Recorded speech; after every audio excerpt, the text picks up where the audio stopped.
Welcome to Timesink, the weekly podcast to let you know what's worth sinking your time into. I'm your host, Sauce, and this week I'm joined by Mr. Hummer. Me? Is it my turn? Sorry, I was busy playing with my spreadsheet. Oh, God. Stop talking about your spreadsheet. That's all he has to talk about, though. And Brad. I had a funny intro planned, assuming Trump had won a presidency involving a song, but we don't get to hear it. That's on you, America. Let me go to the spreadsheet. Yeah, let's see. Let's see where we're at. We got a great episode for you this week. This week, we're going to talk about... I'm looking at my show notes here, and all Brad wrote was Christopher Guest. So that's your level of improv is lacking. I'm not improving. I'm reading the show notes verbatim. So we're going to talk about Christopher Guest movies, I guess. Queen's Gambit, Chicago 7, Spiritfarer, and Mandalorian Season 2. So stick around. But Mando. Before we get into all that, just a quick refresher. Want to hit it with you real quick, super quick every episode. What we do. We're going to review movies, TV, and video games on a scale from 1 to 5. 5, it's worth your time. Put it at the top of your list. 1, it's not worth your time. 3, wait for a sale. So stick around. We've also reviewed other podcasts and just any other media outlet, I guess. We review stuff. Media. Play. I don't know if we could say that because that store doesn't exist anymore. Let's review our own podcast. Oh God! All right, let's see. It's a great 2-on-1 situation. And sometimes when Tito's here, you can just skip it. Rough, bro. Just kidding. I just miss Tito. Haven't heard his beautiful voice in a while. Hey, Tito's got a lot of great stuff to say. Just because he's not naturally funny doesn't mean I don't respect his input. He's one of our biggest listeners too, so he's gonna feel so sad at the beginning of the show. I just hear that Charlie Brown, that do as he's listening. As he's laying on the ground. Wah, wah, wah, wah. Yeah. But he'll be back once he's been pretty busy. He should be back on. It's called he's a doctor year. During a pandemic. Yeah, that's the best way to put it. But so Brad, what the hell are we talking about this week? So before I get into my segment, last week I name dropped a podcast I've been listening to that I gave a 3 out of 5. I have to immediately upgrade it to a 5 out of 5 because I'm about 15 episodes in to the Dungeons and Daddies podcast. And I cannot explain how hilarious this is. You just need to go listen to it. You need to dive head first. I think if I get all caught up through episodes, I'm going to go on their Patreon and give them a donation and tell them that I've rated them on our podcast just to see if we can get a little shout out from them because they're amazing. One of the guys actually reminds me of Tito a lot when I listen to him. So, but he's an Asian version of Tito. So I don't know if that changes anything for you. That's the same. That's the same. According to the police. No. One time we got pulled over and we were in high school and Tito got a warning and the police officer who Tito's a very Mexican, he's half Mexican, half Puerto Rican, and they checked off Asian American in the thing. So we've made fun of him for that for years. Well, I'm glad I could get in on it a few years later. All right, so this week instead of diving into anything new, anything that's top 10 on Netflix, that's new on HBO or Hulu, I wanted to talk about something that most people have probably overlooked in their life. And that is the works of one of my favorite comedians, directors out there. And his name is Christopher Guest. Now, Sauce, growing up with you, I know you know who Christopher Guest is. Hummer, do you know who Christopher Guest is? I was going to ask you a question. Who is Christopher Guest? So you see The Princess Bride, right? Yes. So he played the six-fingered man who probably wasn't prepared to die by Inigo Montoya's hand, if you remember that character. really good friends with Rob Reiner. They kind of came up together in the 70s. They invented a character, Nigel Tufnell, and you might know that name from the band Spinal Tap. He was also a one-year cast member on SNL from 84 to 85, along with Harry Shearer and Billy Crystal and Martin Short. So, I mean, been around big names his whole life. And honestly, I think the entire mockumentary style that we have now is really inspired by what him and Rob Reiner did with their first cult classic movie, This is Spinal Tap. Now, he's worked with a lot of names. When I wrote this down, it was very gender specific, so I'm going to make it a little more gender neutral. I call them actors that are the person who was that one character and that one thing actors. And I have a list of a lot of names that most of people are going to have to IMDb, although there are some names in here you're going to recognize. Okay, so I'm going to go through this list. Michael McKean, Harry Shearer, Ed Begley Jr., Yes. Larry Miller, Don Lake, David Cross, Bob Balaban, Brian Doyle Murphy, Michael Hitchcock, Parker Posey, Fred Willard, Eugene, Catherine O'Hara, Jane Lynch, John Michael Higgins, Bill Cobbs, Jennifer Coolidge, Will Sasso, Zach Woods, Chris O'Dowd is the name of people that I think a lot of people will always recognize if you point them out on their IMDb page. And I'm sure probably about 30% of those names, you could connect to a person right now. So what I love about Christopher Guest movies, especially the ones he tends to direct, is they are fully improv movies. Every line of dialogue, top of the dome, freestyled, just the way it should be. Well, maybe not the way it should be, but the way a lot of really talented comedians can pull off. That's the way this show is. And, well, I have a little bit of an outline here, so I guess somewhat. They usually get an outline, though, don't they? Yeah, that was seen. Another movie a lot of people might sort of like I can connect him to as an actor is he played Ivan the Terrible in the second Night at the Museum, if you remember that. So that was another kind of character reference I gave him in here. But the first one that a lot of people are going to associate with him is a Rob Reiner directed This is Spinal Tap. And him and Rob Reiner kind of came up with that character in the 70s. I think its first appearance was in like 78 on a sketch show. And Nigel Tufnell is the character who gave us the "Our speakers go to 11" line. Like, there are moments from Spinal Tap that have been homaged and referenced over years of media. One of my favorite things about Spinal Tap is the band.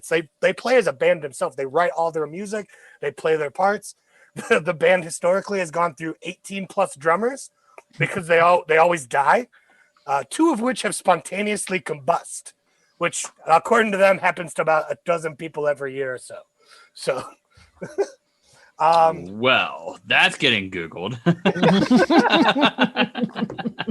damn fact checkers! They didn't have fact checking back in the 90s.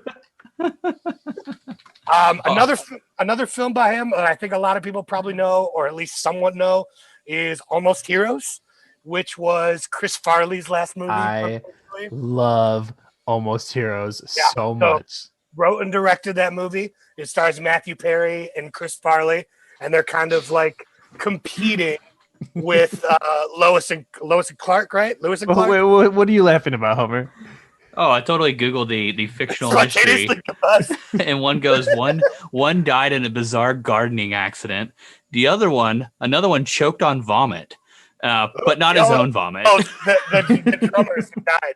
Yeah. And 2 died from spontaneous human combustion on stage.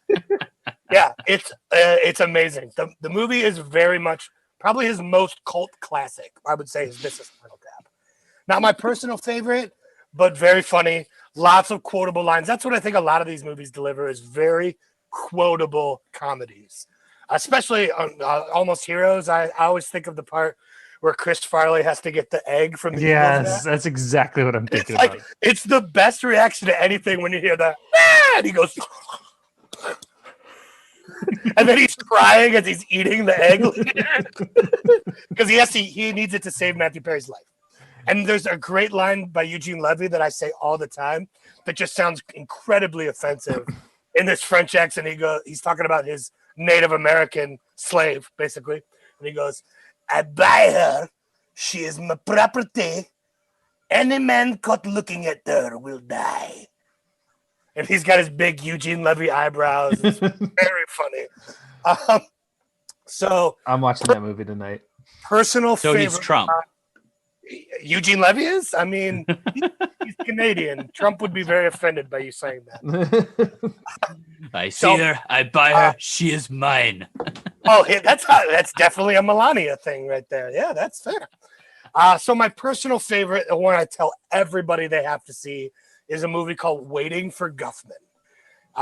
It takes place in the small town of Blaine, Missouri, and it's they're celebrating their sesquicentennial, I want to say it is, and it's about this group of actors putting on a play about their town's history.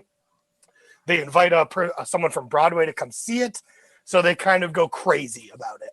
There's a great line after they find out that where Christopher Guest plays the character Corky St. Clair, who's a ridiculous, over-the-top character that he's used a few times. There's a part where he's asking the town council for more money because he knows about Broadway coming. And he says he needs $100,000. And then one of the guys in the council says, we have $14,000 for the entire year, Corky. and at least 1,000 of that goes to keep the pool open. and he responds by saying, so what you're telling me is you're not going to give me any of my money. Well, you know what you are? You're bastard people. So you know what? I'm just going to go home and bite my pillow. God, I cannot express how funny this movie is. The actual show they put on is so good at being bad, but it's so amazing. Like the scenes are fit. There's actually one scene that they cut from the movie itself because they thought it was too good. So you have to go to YouTube. I've never seen that one. See that? Oh, it's called like Raging River. And it's top-notch stuff. Eugene Levy has great moments in that. He plays an alien who sings the song "Nothing Ever Happens on Mars." And I mean, again, very, very quotable. I think I do this all the time and go, how high a ridge I could not tell. And like I said, this man has no context, so no one out there is laughing. If you but you have to go see it. It's amazing. Now on to his probably most critically acclaimed. Hold on. Holden. Are you, because you were a theater kid in high school? Yes. And this is a theater kid movie. So are you looking at this movie through like rose-colored tinted? Lens? Yeah. Like I almost say as a comedian and improv actor, that's more rose-colored for me than being a theater kid. The movies aren't like overly fast-paced, but it's very much you're introduced to ridiculous characters, and as they continue on throughout the movie, they say incredibly ridiculous things or do things, and they're freaking hysterical in the scope of their characters. And like I said, the movies are incredibly quotable. So if you're a person that likes those very quotable comedies, all these are going to hit for you. Like almost all of them, in my opinion. And there's different reasons to love each one of his movies.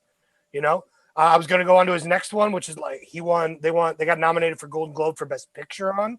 And Eugene Levy and Catherine O'Hara both received some nominations from that one. And it was one they did in 2000 called Best in Show.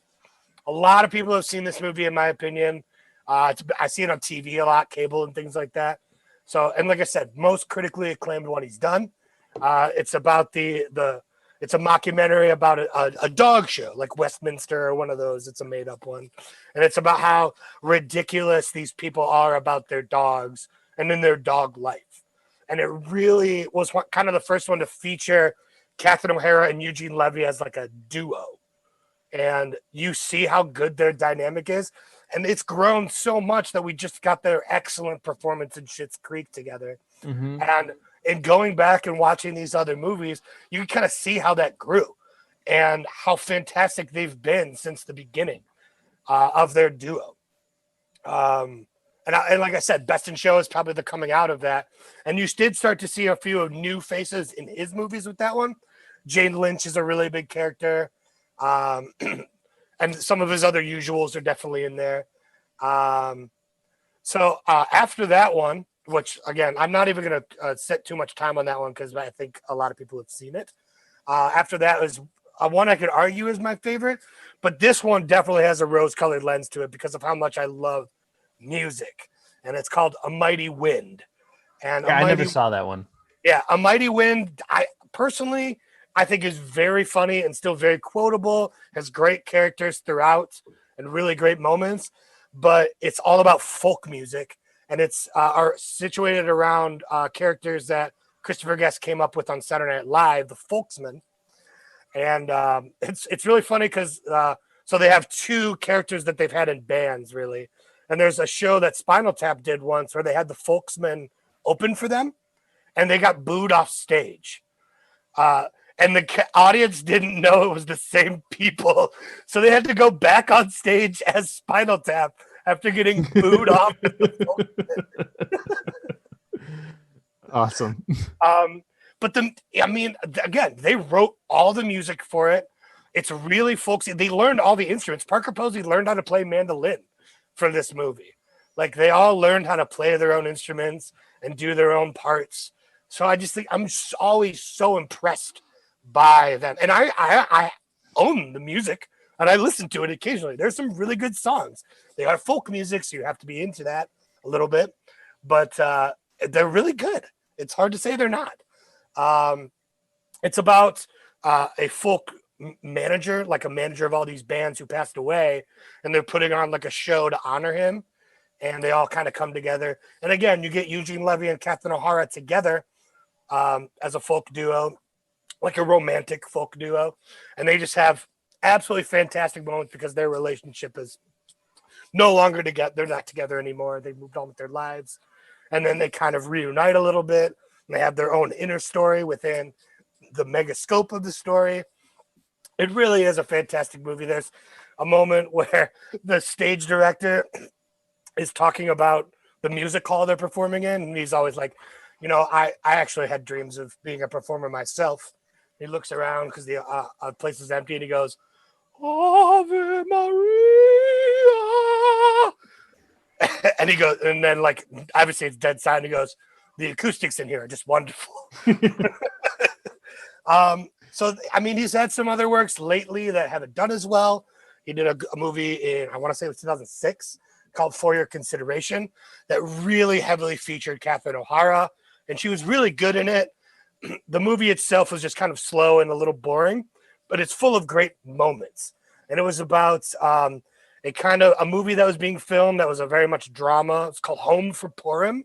It was took place in like the 40s, and they were dealing with social issues of the 40s, but in a Jewish home in the 40s, which is a ridiculous concept. But it's about three actors receiving Academy Award buzz throughout the filming, and how they changed and how Hollywood changed them throughout that time.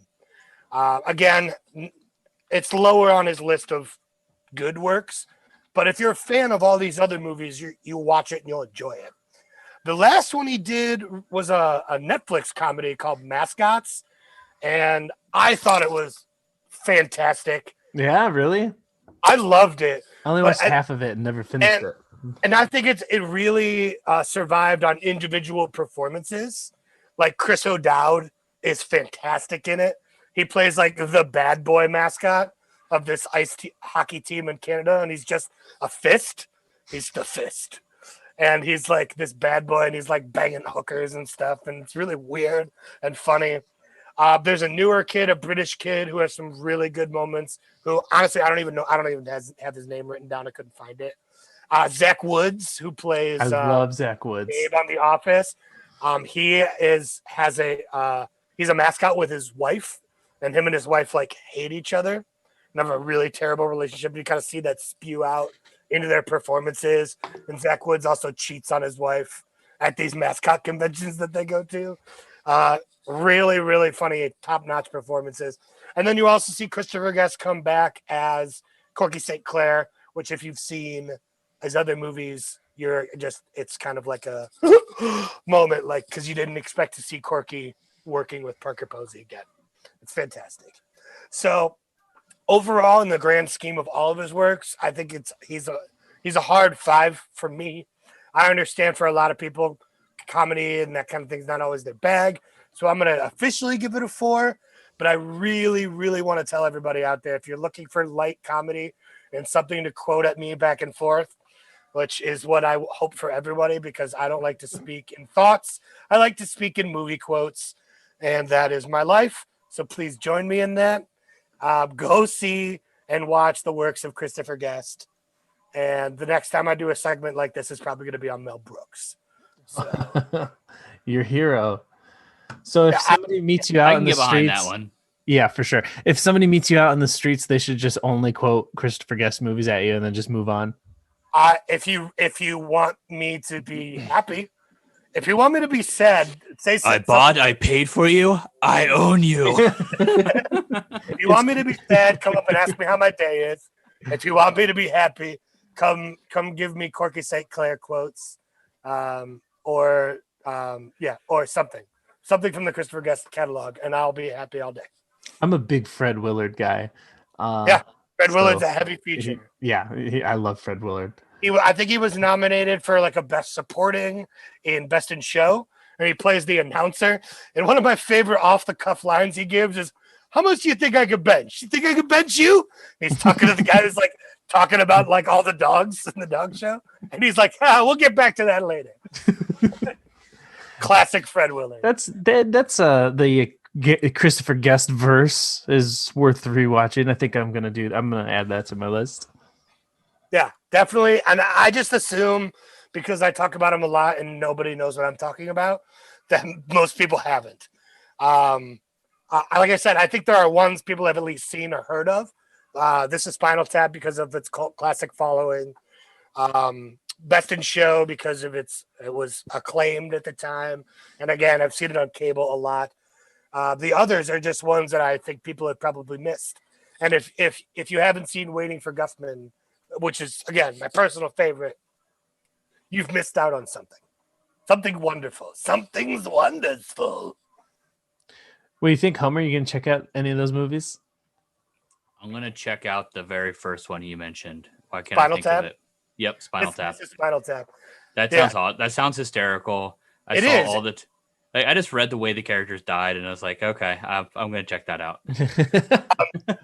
There's some great moments. Like they want to put out they put out a new album, and they want it all. It's like the original. Remember, there's the Aziz Ansari line where he has a black business card with black writing on it, and that's like where that comes from. This is Spinal Tap, where they put an album out, and it's black, and they're like, but you don't know whose album this is because it's just black. It's just black. You can't see us. And they have a really great scene where they're backstage and they're trying to find their way to the stage show, and they're like walking around in circles backstage for like it has to be at least 8 minutes of the movie where they're like, all right, rock and roll, and they're just walking. They keep passing the same security guard in like a basement or something. And I've seen it done in like 2 other movies or something like that. Very homageable. My favorite part though is they want to have a version of Stonehenge on stage, and so the one of the actors writes out like a rough like diagram of it, and they mess it up so it's only like 1.5 feet tall instead of like life size. So they get little people to dance around it to make it seem like it's the right size. So they're just rocking on stage, and they look over, and there's a bunch of little people dancing around a small version of Stonehenge. And they originated the moment where like a musician's trying to come out in like a bubble, and the bubble doesn't open while they're performing. They had that moment. Like, if you've seen that, I'm sure done in a few other things, but that's originally a joke from Spinal Tap too. So I don't remember any of that. I haven't seen it in a while. I need to rewatch it. it's hard going to watch older comedies because they're slower than you remember. So sometimes it's hard. I would recommend Almost Heroes before Spinal Tap because it's Almost so Heroes. funny. I always think of there's that moment right before they take off and Matthew Perry's giving his speech, and then one of the like workers are like, "Wouldn't it be easier if we just flowed down the Mississippi and went to New Orleans?" And he's like, "Of course it'd be easier. And if any man is not brave enough and they want to go to New Orleans, go." And they're all like, "Yeah!" And they all take off. And he loses his entire crew. Yeah, I love that movie. Great movie. Great film. Well, thank you for sharing that, Brad. Hummer, you're checking out some new stuff. New stuff. And they kind of all have a theme, this new stuff. For the most part, they all occurred in the 1960s. I'm going to start with the least of my favorites. You mean when America was great? Yeah, back when America was great. And ironically, we're about to talk about a sad event here, but this movie is called The Trial of the Chicago 7, found on Netflix. It basically chronicles the trial of 7 individuals, or 7 or 9. 2 of them get acquitted, so that doesn't really here nor there, but it doesn't matter. It's basically, there was back in 1968 at the Democratic Convention, no one was really excited about Herbert Humphrey, I think it was his name, or Hubert Humphreys, being nominated for the Democratic ticket alongside Richard Nixon. They kind of equate him as being the same. They're the same person. So there was, and also coincided with the assassination of Dr. Martin Luther King. So it just culminated, and it came to a head, and these people all came to Chicago. And it's really just, it's chronicling the trial, the politicalness of the trial, how it's more like just a show. There was definitely, hitting on a lot of different themes. It's a very kind of dialogue intense movie. You have to pay attention. It's not one of those movies where you can put it on and, semi pay attention, pick up your phone, Google something. Like, it's not even one of those movies where I would say that you could pick up your phone and actually Google the event that the movie is portraying. You're better off actually paying attention to the movie. I don't know if you're ever doing that when you're watching those true to life movies where you're like, I'm just going to go ahead and see what Wikipedia says about this. Don't do that with this movie. Just definitely watch it and then Google it, because you'll miss so much of the dialogue in between trying to pick up and read about what happened. And the movie does a good job of actually painting the backstory. I just feel at times you got to be patient with it to get to those spots, because it could be slow moving, in my opinion, from that perspective. But the cast is really what got me wanting to check it out. Yeah, I had just gotten done watching Borat, make great movie, benefit of Kazakhstan, and Sacha Baron Cohen is that country right. Still haven't gotten the country right. I'm okay with that.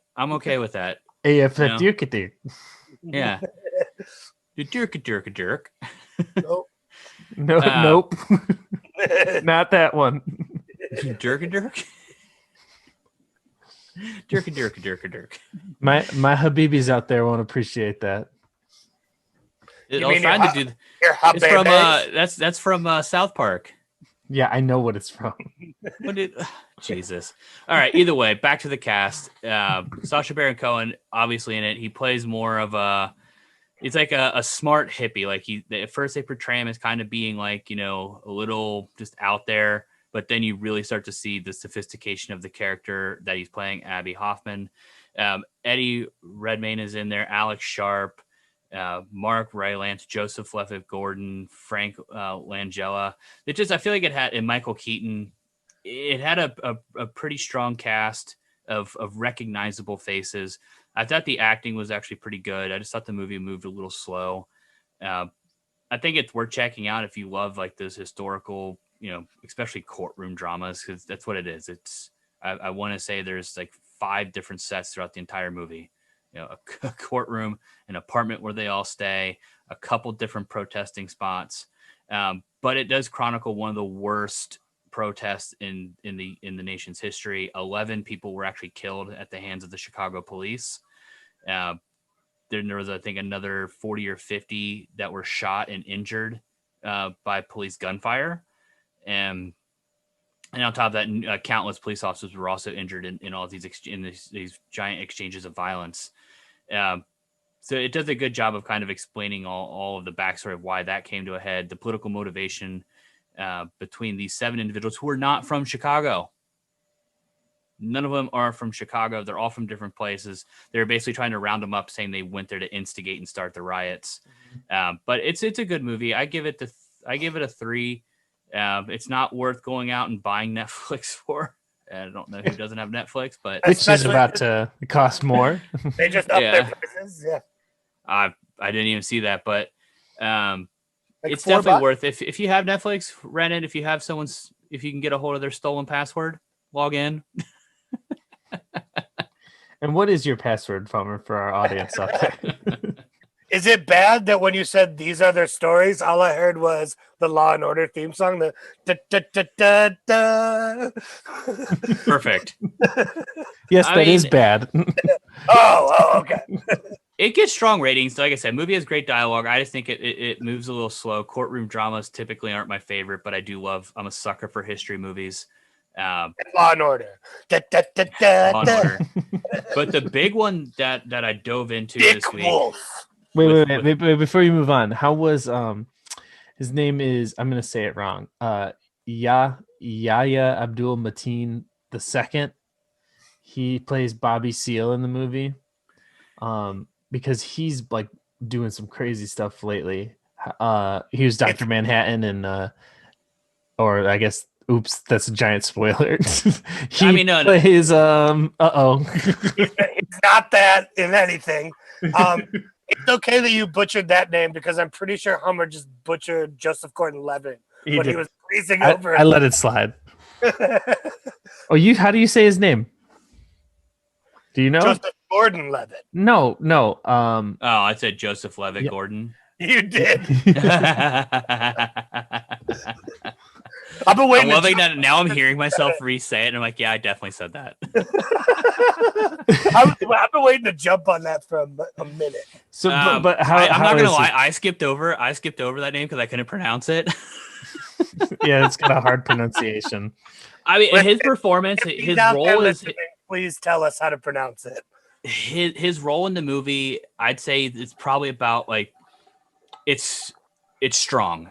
He does a really good job of portraying this character who's wrongly accused. And that's not a secret. Or I'm just trying to make sure I'm not going to like give some spoilers away if you're going to take my advice and not Wikipedia these events. His performance is strong. It's moving. It's passionate.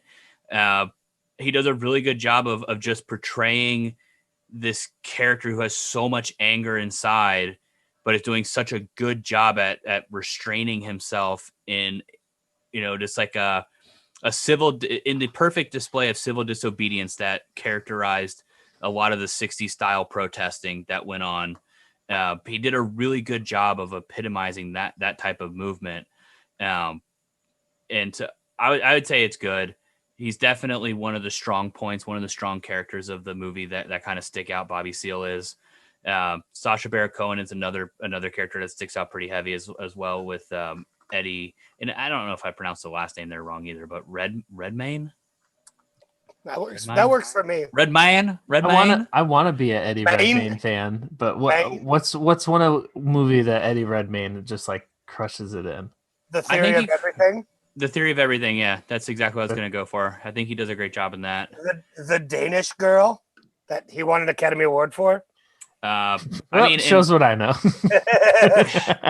Fantastic Beasts, or the spin-offs of Harry Potter's. If it weren't for, I think his acting in there is good. I don't want to get into we can save a whole episode for the horrible screenplay and timeline issues with those two Harry Potter spin-off movies. But I did like his portrayal.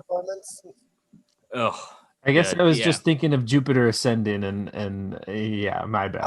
How much you love that movie? Yeah, I can't get enough of it. But I mean, even so, like it's a good movie. I think it's worth a 3. But really, I'm here to talk about the Queen's Gambit.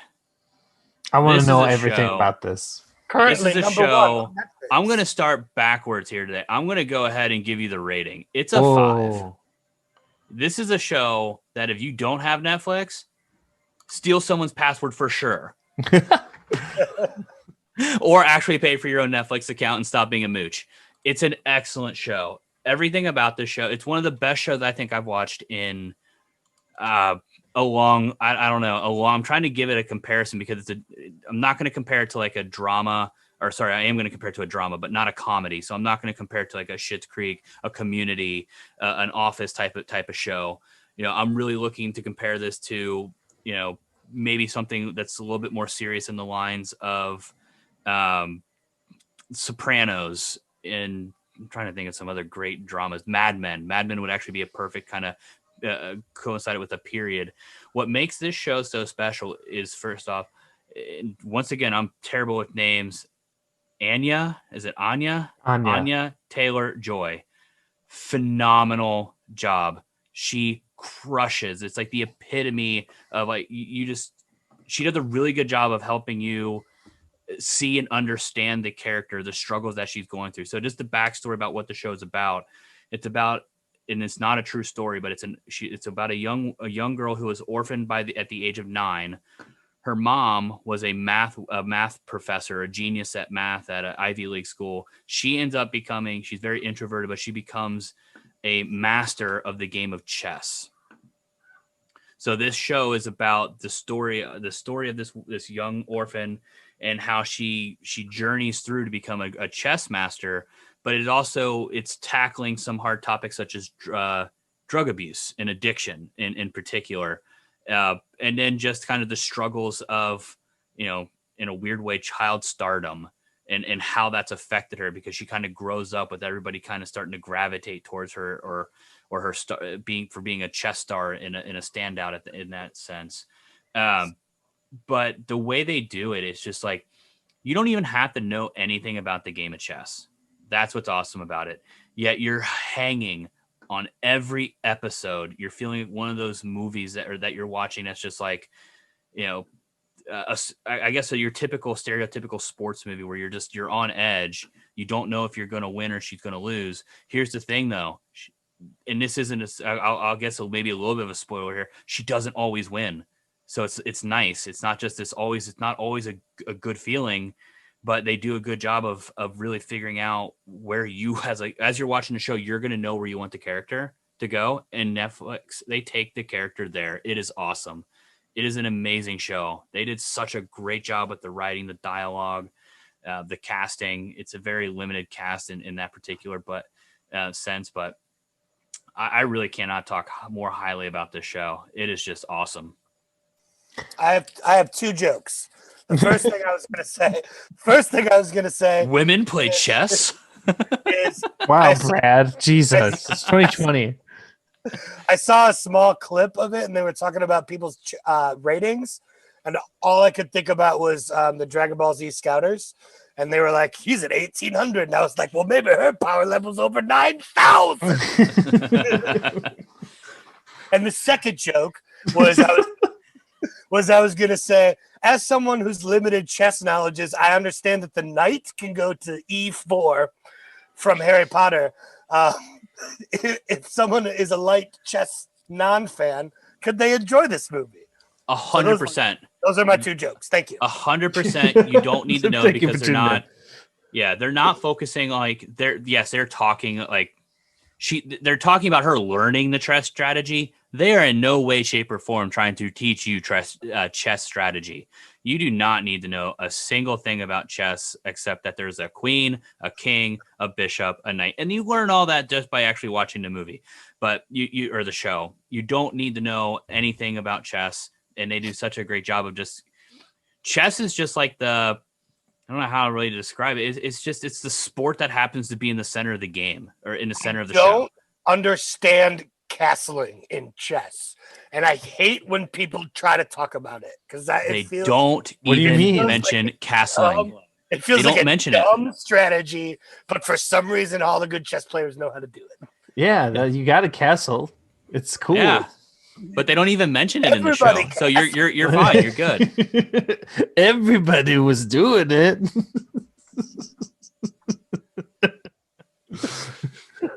Anyways, my jokes are done for the Queen's Gambit. 5 out of 5, you say. I'll watch it for sure. Anya Taylor-Joy is Ileana Rasputin in New Mutants. Oh, I can't watch it anymore. No, she's really good at it. The Rasputins tried to kill the Romanovs, who I'm not related to. Her intensity. I've seen Five Goes West. Her intensity in this role is just something else. It's off the charts how intense she can be in playing this role and making you convinced and like she takes you through a bunch of roller coasters and peaks and valleys. It's awesome. I'll definitely watch her as Rasputin. Frank hates roller coasters. Yeah, I do. I know because I've taken him on one and there's video of him kicking and screaming. It makes the bad feelings go away. How dare you? But she's really good in New Mutants. I can see that she's a very talented actress. You should, if you like X-Men, definitely check out New Mutants. But I want to watch it. I'm honestly, because you mentioned that she's in it, I'm going to be checking out that just because like I feel like she's an actress after seeing her play this role that I want to see other work that she's doing. So the other show that I'm in the beginning parts of checking out, I think it's called Peaky Blinders. Peaky Blinders is fantastic. She's in that. I didn't even notice. All I know, I saw she's on like the one of the promo posters for. I think she comes in a later season, maybe. But honestly, I went to start checking that out solely because I saw that she was in it. She was so good in this that I'm now curious about her other work, and I don't really feel like that happens too often, where you see an actress do or an actor or actress do one thing, and you're just like, I need to see more of what you've done. Fred literally just talked about that for 30 minutes. Yeah, I know. Well, for me, this is the start. I went through an analogy. Well, this is the exploration of it from the beginning. Like this. Yeah, no, I'm just joking. Yeah, and discovering it from the beginning. What's up with her eyes, though? Is they're it just really me? Far spaced apart. That's what it is. And they're gigantic. They're huge. I don't know if I like it or don't like it. You're encapsulated. I am encapsulated. Yeah, kind of like it. My buddy said it was because of fetal alcohol syndrome. I honestly thought I made that word up for a second. You probably did. I just went with it. Perfect. That's how the Saiyans get to Earth. Well, that's all I have on the Queen's Gambit. I think short, sweet. I've been doing it's too awesome. many thumbs up today. Just watch it. Queen's Gambit's next. Like that's after I fall asleep to Almost Heroes tonight. I'm gonna start Queen's Gambit tomorrow. Like tomorrow's Thursday. Watch it. Right? Oh, definitely a good one to watch with your alone or with significant others, and it's highly bingeable. Oh, I don't watch anything with my wife because the way that our schedules work, like I don't watch anything with her because it'll be at night. And I like how you look your shoulder. I like how you look over. Is she coming out of the hut? Yeah, Let me know. But you said that though, right? You said that. You said that? Yeah, she's in there making the blue milk. Save some for me. I can't watch anything with her because she just falls asleep. So like if I'm really into something and she'll fall asleep like a half hour in, I'll keep watching it because I want to see, and then I can't stop, so I have to keep watching, and all of a sudden I'm 3 episodes ahead. So I was gonna say you're still talking about watching stuff, right? Yeah. The only way I can watch stuff with her is if the show comes out every week. If it's already the whole season's out, I'm gonna fly ahead. Speaking of which, something that's coming out every week, Mandalorian. I'm not, no spoilers because and that's our show. Yeah, see you next week. Oh, you guys talk. I'll be right back. I can still hear you. Mandalorian season 2 is already so amazing. It's so good. This is the Star Wars content that us Star Wars fans have wanted since the original trilogy ended. Well, it's for us. It's not for new fans, which is what they expressed about wanting to do with the trilogy and with the Clone Wars cartoon. They're trying to get a new generation of Star Wars fans. The Mandalorian is not that. The Mandalorian is made by Star Wars fans for Star Wars fans that grew up on the movies. Yes. That's why it's so great for us. It's original. Like, I want to see stormtroopers. I want to see ATSTs, AT-ATs. You know, the original 3 movies. That's the stuff I want to see, not the new lame whatever troopers. I can't even remember. What are the new ones called? The First Order troopers. Stormtroopers still? Yeah. I don't want to see the First Order stormtroopers. They're just the First Order stormtroopers, I think. Clone troopers are dope, and the prequel movies introduced a lot of really cool things to the universe, like Mace Windu and the Emperor's plan to take over the galaxy, but the movies themselves aren't that great. But anyway, Mandalorian season 2 is like, it's so freaking good. Finally, we got dope ass Star Wars content. People have been wanting to see Mandalorians and Boba Fett specifically do cool shit ever since he showed up in Empire, because he doesn't do anything cool in the movies, yet he's one of the most popular characters. He had a really horrific death. Horrific because of how lame it was, or horrific because he was digested in the belly of Boba Fett. in the belly of a Sarlacc for thousands of years. Yeah, exactly. I thought the episode itself was his dad was beheaded. Okay. Like, the episode itself, like, I understand it was kind of just to like bring us back, and it didn't have a lot to do with the overall arc of the storytelling that they're doing. It just kind of felt like, I don't know, maybe a side quest is a good way to put it. Yes, so the show feels like it's a video game to me. Sure.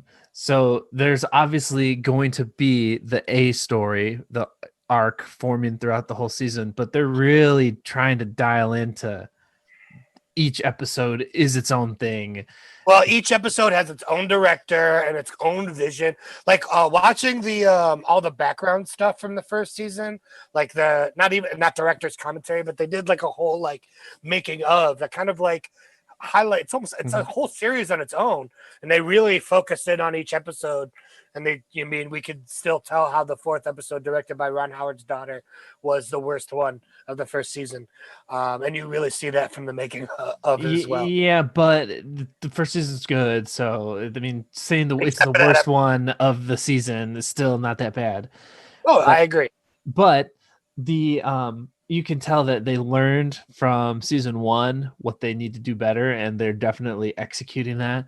I mean, Timothy Oliphant is in the first episode, and even he does such a good job, obviously, because he's just playing a cowboy, because it's a space western is what the show is. Like, they even played the little jingle, like it sounds like Spurs from Cowboy Boots when the Mandalorian's like walking into the saloon. But he did such a good job. People are like, well, now we want a spin-off series of Cobb Vanth. Like, you're doing a good job in the show where you just introduced a character and they already want a spin-off series of that character. A minor character too. But he was in the books though, so he's been established. Right. And then, of course, I don't want to spoil anything, so I won't say what I was going to say. So don't. I really love too how they do a weave of the audio of, it's like old school Western style movie music, but there's like a little bit of hip hop weaved into it, so to make it spacey, futuristic. Sounds so cool, but it's still got that like ridiculous, almost kids humor that the original trilogy had. Because the original trilogy is like, it's almost like parts of it are kids movies, like Ewoks, R2D2, and C3PO, any of their scenes. There's lots of comedy in the Star Wars movies. So there's a part, I'm not going to spoil it, but the part where the crate dragon eats something. Oh my God, it's so funny. Anyway, if you're not watching The Mandalorian, if you haven't watched Mandalorian season 1 yet, definitely power through that so you can catch up and start watching it now with everybody so you can be part of the conversation. Are you talking to me? I assume I assume if you haven't started season 2, you're like Hummer and you're like, no, I want to binge the whole thing. That's so I'm going to wait. And you have some sort of patience that only a Jedi could have. I don't know if I should take that as a compliment. You're welcome for that compliment. I'm all in.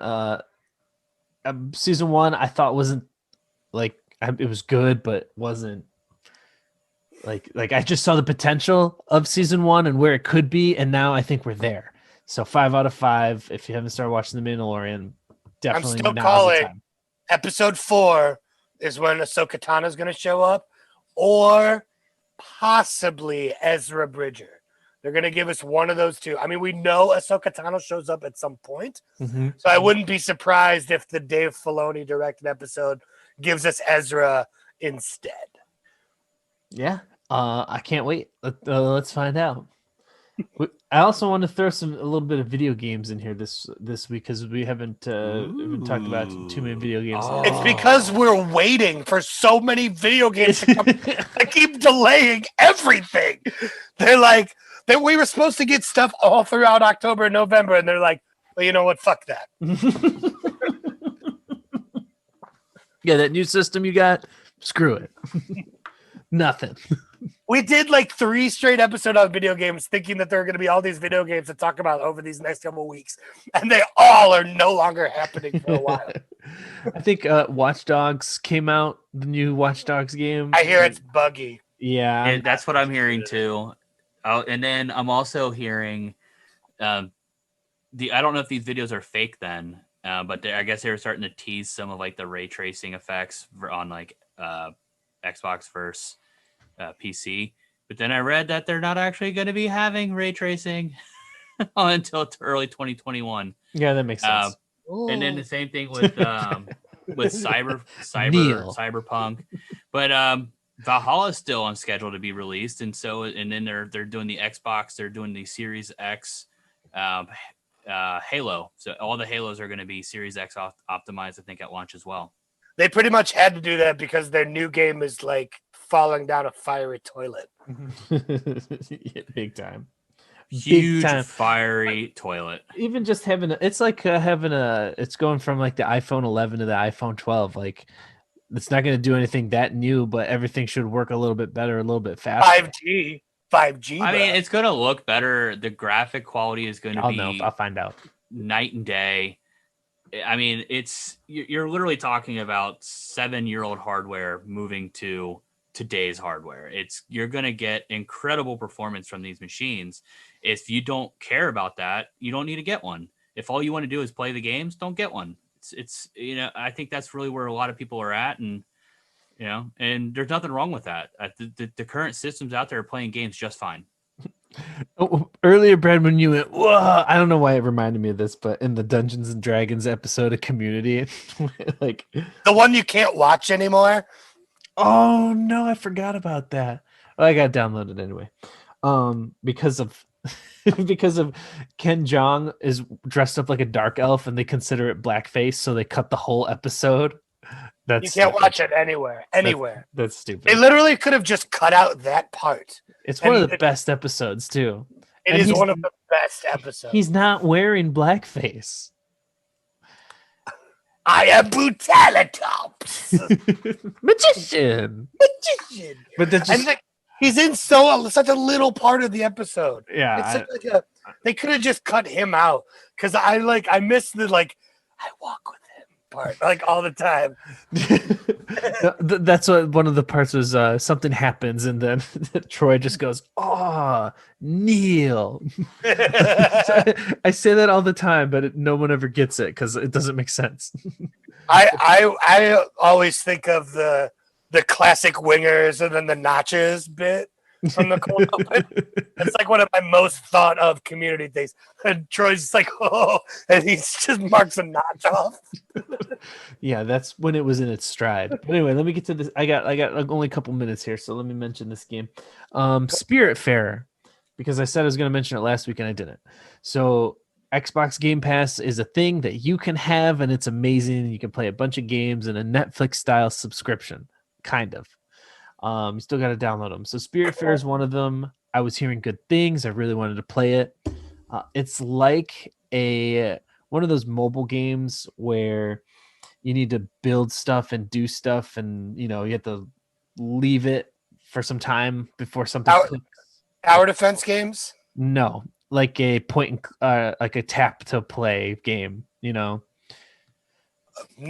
but yes, continue. You gotta you're building this building and you gotta wait some amount of time before it's done, and so you gotta go do other stuff. Heavy microtransactions and right. Yeah, I know what you mean. It's kind of has that feel, but it's not one of those games because you do build stuff and wait, but there's no microtransactions. It's all built within the game.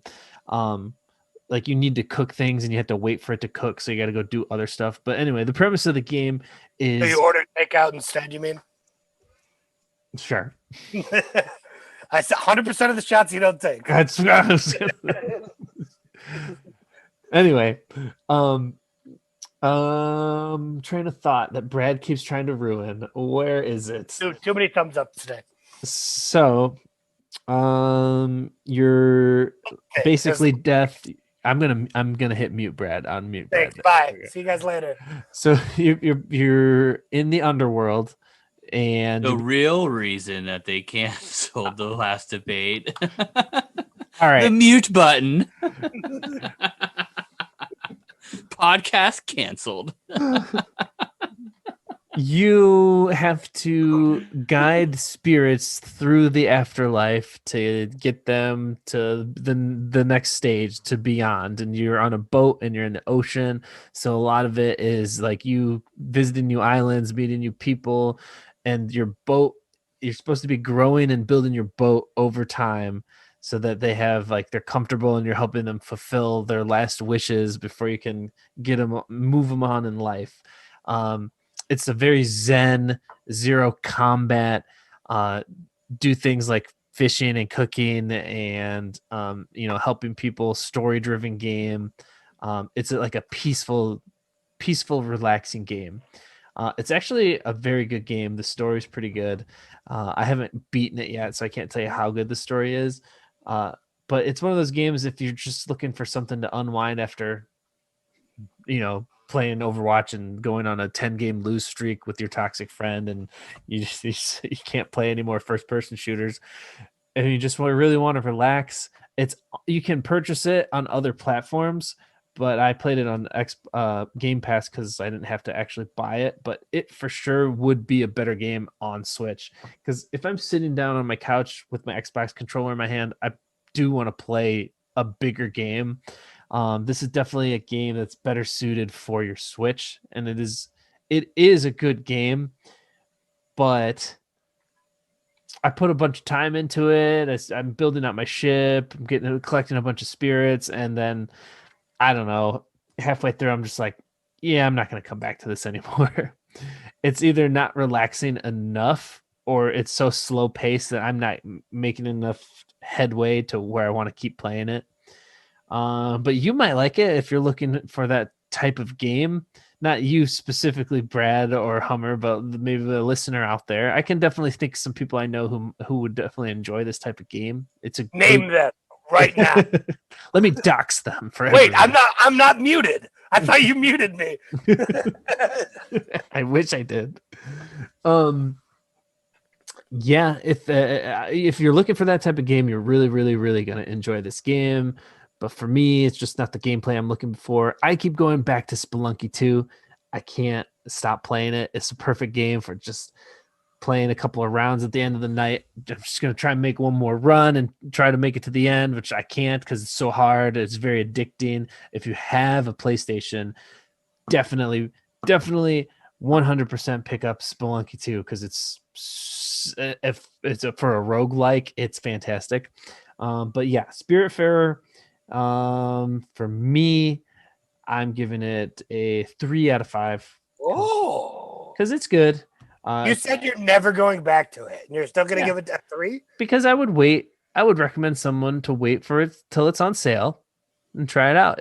But now that they know what type of game it is, But Spelunky 2 is that game where you're like, one more round, all of a sudden it's 7 a.m. Yeah, exactly. Like I'm gonna take a couple of runs here when we jump off, just see if I can. I just want to see how far I can get because it's so hard, but it's so rewarding.